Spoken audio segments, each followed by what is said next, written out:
धनगर समाजासाठी 200 विद्यार्थी क्षमतेचे वसतिगृह लवकरच.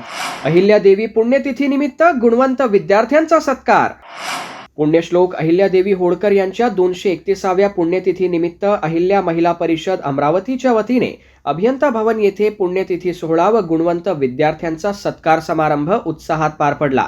यावेळी विधान परिषद आमदार संजय खोडके यांनी धनगर समाजाच्या सर्वांगीण विकासासाठी शासन कटिबद्ध असून अमरावतीत 200 विद्यार्थी क्षमतेचे वसतिगृह व अभ्यासिका लवकरच कार्यान्वित होणार असल्याचे सांगितले. समाजाच्या प्रगतीसाठी शिक्षणाला सर्वोच्च प्राधान्य देण्याचे आवाहनही त्यांनी केले.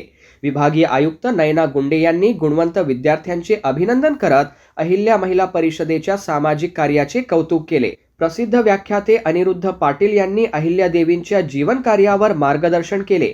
कार्यक्रमात गुणवंत विद्यार्थ्यांचा स्मृतिचिन्ह, प्रमाणपत्र व पुस्तक देऊन सत्कार करण्यात आला.